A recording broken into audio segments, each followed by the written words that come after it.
The setting sun painted the Arizona sky blood red as three riders approached the solitary cabin nestled against weathered rock formations. Their horses' hooves kicked up dust that hung in the still evening air, forming copper-colored clouds that drifted across the barren landscape.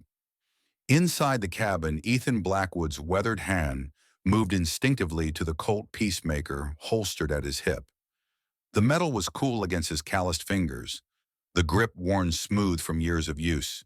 The name Sarah was etched into the barrel, a permanent reminder of what he'd lost. The floor creaked beneath his boots as he moved to the window. 5 years living alone in Apache territory had taught him to recognize trouble before it arrived. These men, with their mismatched gear and predatory posture, weren't soldiers, weren't settlers. Bounty hunters, the worst kind of frontier vultures. Ethan's steel blue eyes narrowed. He'd seen their kind before, men who killed for money and asked questions later, men with blood on their hands and darkness in their souls. The tallest rider, face half hidden beneath a dusty bowler hat, dismounted and approached the cabin with the cocky swagger of someone accustomed to intimidation. "Evening, friend," the man called, voice dripping with false pleasantry. "Mind if we water our horses? Been riding hard all day." Ethan said nothing, simply watched through the window as the other two men spread out. A classic flanking maneuver. Military training. These weren't just bounty hunters. They were dangerous. The tall man's smile faded when Ethan appeared in the doorway, Winchester rifle held casually but deliberately across his chest. The weapon's walnut stock reflected the dying sunlight, its metal components maintained with the meticulous care of a soldier. "Your horses can drink at the creek half a mile back," Ethan said, voice like gravel. "Then you can keep moving." The tall man's hand drifted toward his holster. "That ain't neighborly, friend. We're just—" The Winchester raised an inch, not pointed directly, but a warning clear as thunder before a storm. "I'm not your friend, and this isn't a negotiation." For 3 heartbeats, silence stretched between them. Then the tall man's face transformed, friendly mask dropping away to reveal the predator beneath. His hand flashed toward his revolver. He never cleared leather. Ethan's first shot caught him square in the chest, the rifle's report echoing across the valley. The second rider managed to draw before Ethan's second shot took him through the throat. The third man fired wildly, bullets splintering wood beside Ethan's head, before a final shot from the Winchester ended the confrontation. The echoes faded slowly, replaced by the buzzing of flies already gathering in the cooling evening air. Ethan approached the fallen men cautiously, rifle still at the ready.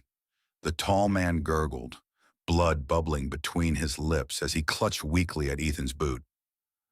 "We were just looking for the boy," he managed, life fading from his eyes.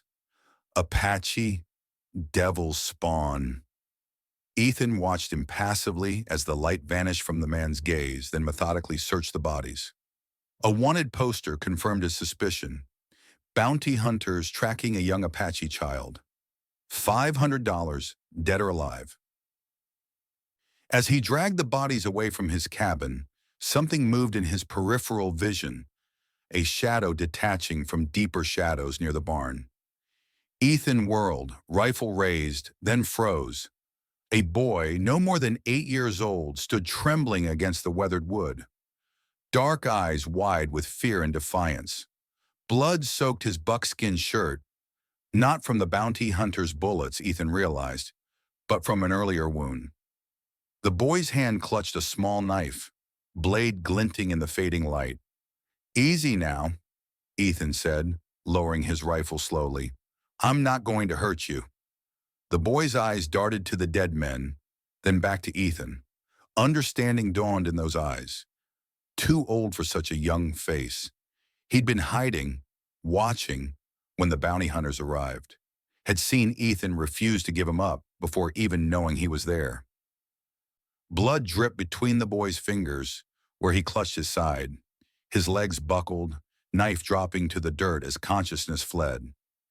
Ethan moved forward, catching him before he hit the ground. The choice was already made. Some decisions require no deliberation. 5 years earlier, Ethan had been a different man. Decorated Buffalo soldier turned Army scout, with a homestead, a beautiful wife named Sarah, and a son who looked at him like he'd hung the moon. Then came the raid that took everything. Bodies in the ashes of his home. No justice, just military reports and empty condolences. Official blame placed on Apache raiders. Ethan had walked away from civilization that day, built this cabin in contested territory where neither Army nor Apache ventured often. A place to die slowly, he'd thought. But death had proven reluctant to claim him. Now, as he extracted the bullet from the unconscious boy's side, memories flooded back. Field surgeries during the war between the states, wounded men begging for mercy or calling for mothers they'd never see again. His fingers moved with muscle memory, cleaning the wound with whiskey, stitching torn flesh with a steady hand. The boy whimpered in his unconscious state, foreign words tumbling from feverish lips. Ethan recognized the language. Apache. He knew enough to understand scattered phrases. The boy called for his father, for protection, for warriors to save him. Outside, dark clouds gathered on the horizon. The air pressure dropped as a storm approached. A bad one, judging by the greenish tinge to the distant thunderheads. Ethan secured the cabin, boarding windows and reinforcing the door. The boy would be trapped here with him until the storm passed, as would anyone hunting him. When the first fat raindrops began to fall, the boy finally woke, immediately scrambling backward despite his injury, eyes wild with fear and pain. "Whoa there," Ethan said, keeping his distance. "You'll tear those stitches." The boy pressed himself against the wall, searching for escape. Ethan recognized the look of a cornered animal. He'd seen it often enough in his scouting days. "Dakota," the boy said suddenly, thumping his chest. "Dakota." "Your name?" Ethan asked. The boy nodded once, eyes never leaving Ethan's face. "Ethan," he replied, pointing to himself. Then he gestured to the bandaged wound. "I took out the bullet. You're safe here." Thunder cracked overhead, making the cabin shudder. The storm had arrived in full force, rain hammering the roof like 1,000 tiny fists. Dakota flinched at the sound. "Storm," Ethan explained, gesturing outside. "We're stuck here together. Might as well make peace." He offered a tin cup of water, setting it down and backing away. Dakota watched him suspiciously before thirst overcame caution. The boy drank deeply, then spoke in broken English. "Why help? White men want Dakota dead." Ethan considered his answer carefully. "Not all white men the same, just like not all Apache the same." The boy's eyes narrowed. "You know Apache? I was Army scout. Before—" Ethan's voice trailed off, before his world ended in flame and blood. Recognition dawned in Dakota's expression. "You shadow walker, fathers speak of you, man who moves like ghost. Army eyes in darkness." Ethan hadn't heard that name in years, the Apache title given to him during his scouting days. He'd earned their respect, even as he'd guided soldiers against them. "Your father a warrior?" Ethan asked, though something in his gut already knew the answer. Dakota straightened despite his pain, pride evident in his posture. "Father is Nakohe, Red Eagle, greatest chief of all Apache." The revelation hit Ethan like a physical blow. Nakohe was legendary, the most feared Apache war chief who had refused to sign treaties or surrender. The Army had been hunting him for years, and here was his son, wounded and vulnerable, in Ethan's cabin. Before Ethan could respond, Dakota continued, words spilling out with sudden urgency. "White Chief Sherman, take Dakota. Want father give up sacred mountains. Mountains with yellow metal." The boy made a gesture with his hands, mimicking digging. "Gold," Ethan supplied, pieces falling into place. Sherman? Colonel Walter Sherman from Fort Apache? Dakota nodded vigorously. Sherman, bad man. Say, kill Dakota if father not give land. The storm raged outside, but a different kind of storm brewed in Ethan's mind. Sherman had a reputation. Ambitious, ruthless, rumored to bend rules to breaking.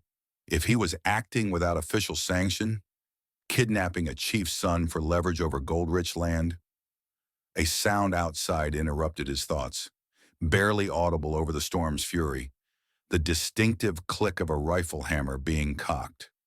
Hide, Ethan whispered urgently, pointing to a trapdoor in the floor, a small cellar where he stored provisions. Now! The bounty hunters hit during the storm's peak, 8 men attacking through sheets of rain and booming thunder. Led by a scarred mountain of a man named Maddox, the survivor from the previous encounter returned with reinforcements. Ethan was ready. 5 years of solitude had turned his cabin into a fortress. Firing ports concealed in walls, escape tunnels, weapons stashed strategically throughout, the legacy of a man who expected to be hunted. We know you got the boy, Blackwood. Maddox's voice carried over the storm. $500 for his head. Double that if you just walk away and let us take him. Ethan's response came in the form of a rifle shot that sent Maddox diving for cover. What followed was a symphony of violence. Muzzle flashes illuminating raindrops like falling stars, the crack of rifles competing with thunder. 2 men tried to force the back door. Ethan's booby trap, a shotgun rigged to a tripwire, ended that attempt in a spray of buckshot. Another man crashed through a window, only to meet Ethan's knife in the darkness. The battle lasted 20 minutes. When silence finally fell, 5 bodies lay cooling in the mud. 3 men had fled, including Maddox, whose parting shot had grazed Ethan's shoulder. Blood soaked Ethan's shirt as he secured the cabin once more, checking that Dakota remained safely hidden. Among the dead, Ethan found damning evidence. Official orders signed by Colonel Sherman authorizing the capture of Nakohe's son by any means necessary. The paper bore the Fort Apache seal, but Ethan recognized a forgery when he saw one. This wasn't Army business. This was Sherman's private war for gold. Dawn broke with eerie stillness. The storm had passed, leaving behind a transformed landscape, mud-slicked and debris-strewn. Ethan stood in his doorway, Dakota beside him, surveying the damage. The boy had refused to return to the cellar despite Ethan's insistence that danger remained. Maddox will be back, Ethan said quietly, with more men. Dakota pointed suddenly to the eastern ridge. No need worry about hunting men, now worry about Apache. Ethan's blood ran cold as he followed the boy's gesture. Silhouetted against the rising sun stood 30 mounted warriors, their distinctive profiles unmistakable. At their center, a figure larger than the others, adorned with eagle feathers and war paint, Nakohe himself. Your father, Ethan said unnecessarily. Dakota nodded, expression unreadable. He come for me. Maybe kill you. Can you stop him? The boy considered this with surprising gravity. Maybe. You saved Dakota life. Apache honor, life debt. The warriors began descending the ridge in perfect formation, not the chaotic charge of an attack, but the measured approach of a force that knew its overwhelming advantage. Ethan considered his options. Running meant death. Fighting meant death. His only chance lay in the complex honor code of the Apache and the word of a child. Ethan placed his rifle deliberately on the ground, unbuckled his gun belt, laid his Colt beside the Winchester. Then he stood unarmed as 30 of the most feared warriors in the Arizona Territory surrounded his cabin. Nakohe dismounted 20 paces away, a giant of a man whose face bore the scars of countless battles. His eyes, obsidian dark beneath a band of red war paint, fixed on Ethan with predatory intensity. In one hand, He carried a war axe whose blade had tasted the blood of dozens of soldiers. Dakota stepped forward, speaking rapidly in Apache. The boy gestured to his bandaged side, then to the dead bounty hunters, then to Ethan. Throughout the explanation, Nakohe's expression remained unchanged, his gaze never leaving Ethan. When Dakota finished, silence stretched for 30 heartbeats. Then Nakohe spoke, his deep voice carrying easily across the distance. Shadow Walker, you have reputation. Apache know you as honest enemy. His English was surprisingly good. You saved my son. Why? He's a child, Ethan answered simply. No child deserves what Sherman planned. Sherman, Nakohe spat the name like poison. Speaks with forked tongue. Breaks treaties, steals children. Ethan gestured to the bodies. These men carried Sherman's orders. Unofficial. He wants your land. The gold there. You know this how? I was Army, Ethan replied. I know Sherman's reputation, and I know his signature. Nakohe's eyes narrowed. Why you help Apache now? You guide soldiers against us before? Ethan felt the weight of 30 gazes upon him. Truth was his only defense. 5 years ago, raiders killed my wife and son. Army blamed Apache. He met Nakohe's gaze unflinchingly. But Apache don't raid like that. Don't kill women and children in their beds. Don't burn homes with people inside. Understanding dawned in the chief's expression. You seek truth. I thought I was just waiting to die, Ethan admitted. But your son brought something else to my door. What? Purpose. Nakohe dismounted, approached until he stood within striking distance. Close enough for Ethan to see the flecks of gray in his war paint, to smell the leather and herbs that scented the chief's clothing. For a long moment, the warrior studied him. Then he extended his hand, not in the white man's handshake, but palm up, an offering. Shadow Walker becomes brother to Apache. We hunt truth together. Find who killed your family. Stop Sherman from stealing our mountains. Ethan hesitated only briefly before clasping the offered hand. How do we start? Nakohe's smile was fierce. We hunt at night, like shadows.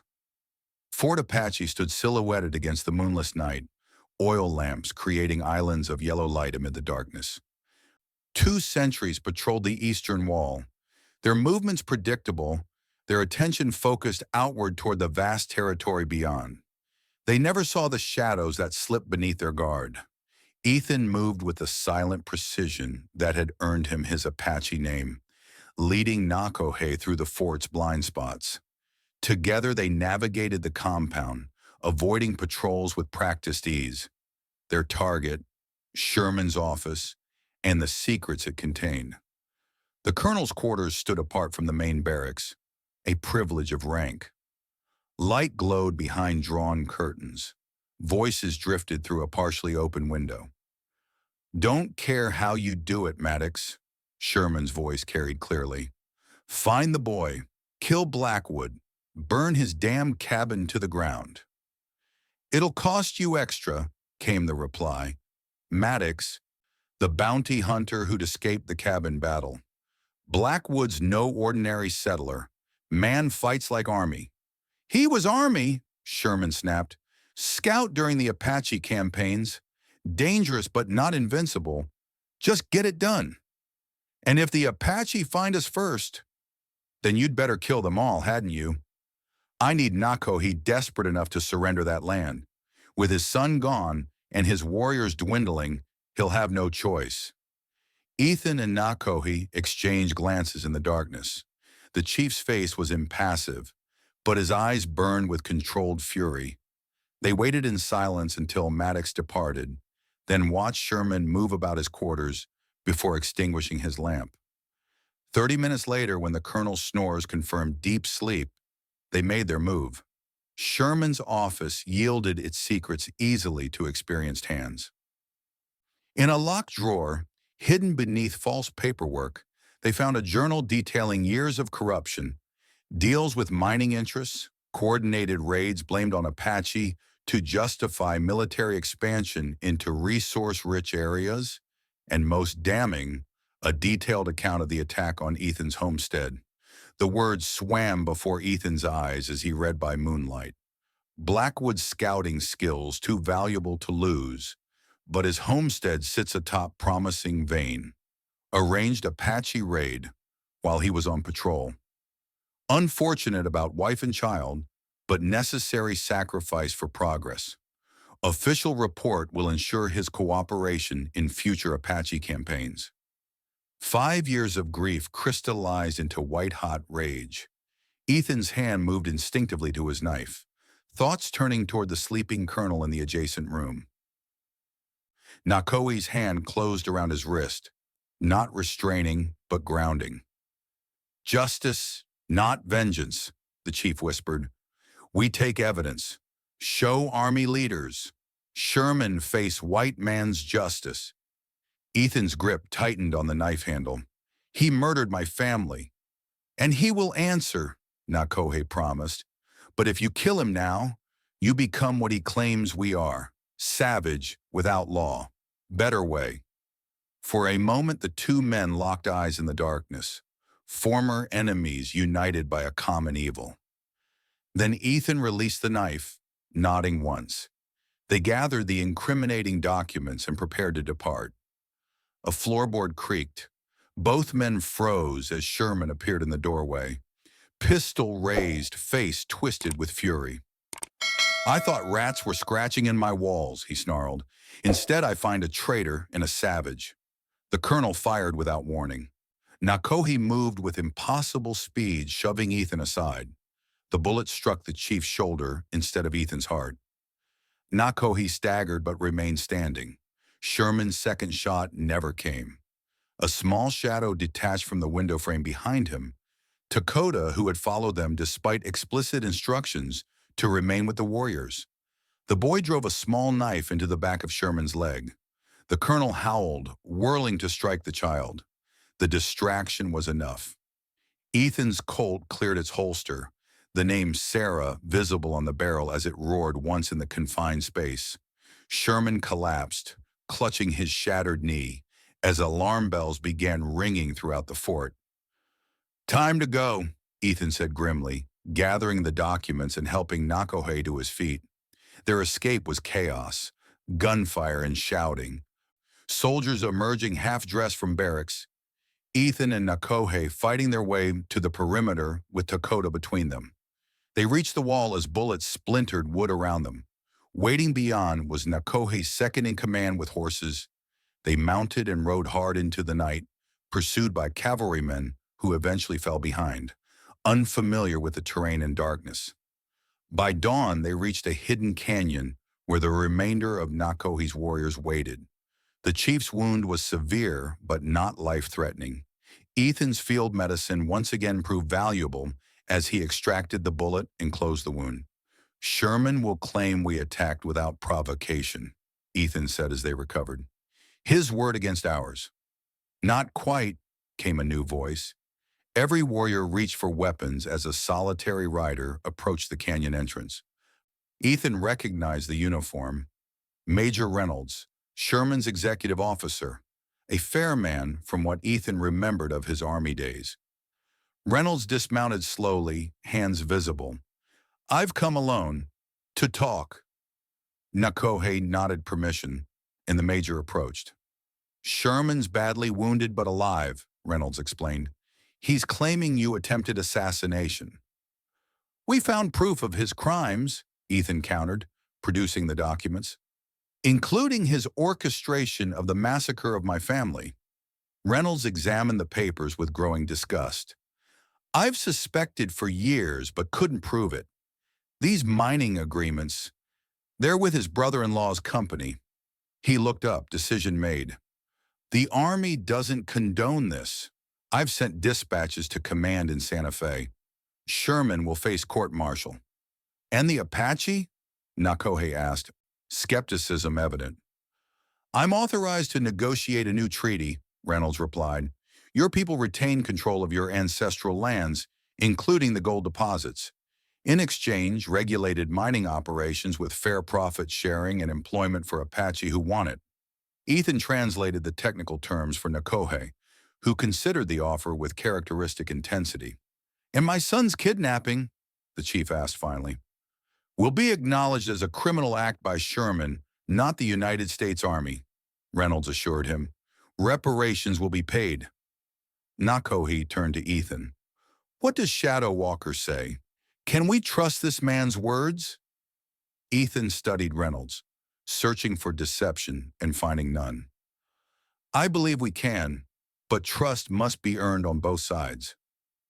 3 days later, on neutral ground between Apache territory and Fort Apache, a formal treaty was signed. Sherman, under heavy guard, awaited transport to Santa Fe for trial. Reynolds, now acting commander, represented the Army. Nakohe, with Dakota proudly at his side, spoke for the Apache. Ethan stood between them, no longer fully part of either world, yet connected to both. When the ceremony concluded, Nakohe approached him privately. "Shadow Walker has no home now," the chief observed. "My cabin still stands," Ethan replied. Nakohe shook his head. "Cabin is shelter, not home." He gestured to the vast landscape around them. "Apache offer you place among us, as brother." The offer stunned Ethan. Adoption into the tribe was rare, especially for a former scout. "Or," Nakohe continued, "build new cabin near our winter grounds. Be neither Apache nor white man. Be bridge between worlds." Dakota appeared at his father's side, eyes bright with hope. "Teach me more English," the boy suggested. "I teach you Apache ways." Ethan felt something unfamiliar stir within his chest, an emotion he'd thought died with his family. Purpose, connection, the possibility of belonging somewhere again. "I'll build near your winter grounds," he decided, "close enough to visit, far enough to give us both space." Nakohe nodded approval. From around his neck, he removed a medicine pouch adorned with eagle feathers. "Wear this. Shows all Apache you are brother to Red Eagle. Under protection." As Ethan accepted the token, Dakota darted forward and wrapped small arms around his waist. A child's embrace, uninhibited by adult restraint. After a moment's hesitation, Ethan returned it, his calloused hand resting gently on the boy's head. The final scene at Fort Apache included one more surprise. As Sherman was loaded into a prison wagon, he locked eyes with Ethan. "You're making a mistake, Blackwood," he spat. "Siding with savages against your own kind." Ethan approached the wagon, aware of every eye watching the exchange. When he spoke, his voice carried across the silent yard. "My own kind are people of honor, people who protect the innocent and punish the guilty." His hand rested on the Colt at his hip, the one bearing Sarah's name. "You're not my kind, Sherman. Never were." 2 weeks later, Ethan stood on the rise overlooking his new cabin, built with the help of Apache hands alongside his own. Smoke rose from the chimney, catching the light of the setting sun. In the distance, the teepees of Nakohe's winter camp dotted the valley below. Dakota had visited that morning, proudly showing off new English words and eagerly teaching Ethan Apache phrases in return. The boy's resilience reminded Ethan of his own son, not as a source of pain now, but as a treasured memory. His hand moved to the medicine pouch at his throat, fingers tracing the intricate beadwork. The frontier had taken everything from him once. Now it had given something back, not a replacement for what was lost, but something new, something worth living for. Justice had been served. Not perfect justice, perhaps, but enough to let the dead rest, enough to allow the living to continue. As twilight deepened, Ethan Blackwood turned toward his cabin. For the first time in 5 years, he was going home,